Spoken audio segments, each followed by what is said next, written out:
നിലമ്പൂരിൽ king maker ആവാൻ PV Anwar. 2 വട്ടം ഒപ്പമുണ്ടായിരുന്ന PV അൻവർ ശത്രുവായി എതിർചേരിയിലെത്തുമ്പോൾ CPM അടിമുടി പെടുമെന്ന് ഉറപ്പാണ്.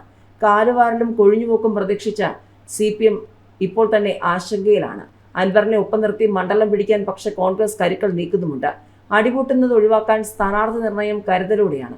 സർക്കാരിനും CPM-നും വാട്ടർലൂ ആയി മാറുമോ നിലമ്പൂർ എന്നുള്ളതാണ് ഏവരും ഉറ്റുനോക്കുന്നത്. നിയമസഭാ തദ്ദേശ തെരഞ്ഞെടുപ്പുകൾക്ക് മുൻപ് കേരളം വീണ്ടും വാശിയേറിയ ഉപതെരഞ്ഞെടുപ്പിലേക്ക് കടക്കുകയാണ്. PV അൻവർ രാജിവെച്ച ഒഴിവിൽ നിലമ്പൂരിൽ മെയ് മാസത്തിൽ ഉപതെരഞ്ഞെടുപ്പ് നടക്കും. മെയ് 5-ന് വോട്ടർ പട്ടിക പ്രസിദ്ധീകരിക്കാൻ സംസ്ഥാന ചീഫ് ഇലക്ടറൽ ഓഫീസർക്ക് തെരഞ്ഞെടുപ്പ് കമ്മീഷൻ നിർദ്ദേശം നൽകി.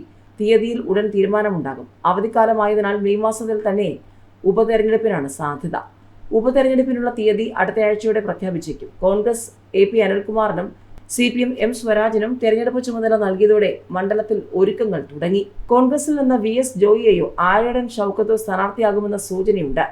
CPM TK ഹംസയെയോ ചില പ്രാദേശിക നേതാക്കളെയോ പരിഗണിക്കാനിടയുണ്ടെങ്കിലും അവസാന നിമിഷം സർപ്രൈസ് സ്ഥാനാർത്ഥിക്കും സാധ്യതയുണ്ട്. ഉപതെരഞ്ഞെടുപ്പിലെ നിർണായക ഘടകം PV അൻവർ ആയിരിക്കുമെന്നതിൽ തർക്കമില്ല. സുപ്രധാന തെരഞ്ഞെടുപ്പുകൾക്ക് മുൻപ് LDF-ന് ഷോക്ക് ട്രീറ്റ്മെന്റ് നൽകാനാണ് അൻവറിന്റെ ലക്ഷ്യം. PV അൻവർ ഒപ്പമുള്ളത് UDF-ന് ആശ്വാസമാണ്.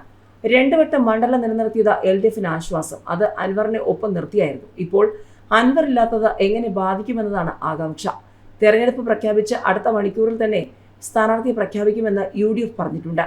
മണ്ഡലം തിരിച്ചുപിടിക്കാനുള്ള അഭിമാന പോരാട്ടമായി UDF കരുതുന്നു. അതിനാൽ സ്ഥാനാർത്ഥി നിർണയം അവിടെ നിർണായകമാണ്.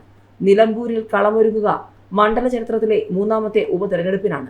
K Kunjali, Aryadan Muhammad, MP Gangadharan, TK Hamza തുടങ്ങി തലയെടുപ്പുള്ള നേതാക്കളെ നിയമസഭയിലേക്ക് തെരഞ്ഞെടുത്തയച്ച ചരിത്രം നിലമ്പൂരിനുണ്ട്. ഏതായാലും ഇത്തവണ CPM പാർട്ടി ചിഹ്നത്തിൽ സ്ഥാനാർത്ഥിയെ മത്സരിപ്പിക്കാനാണ് സാധ്യതയേറെ.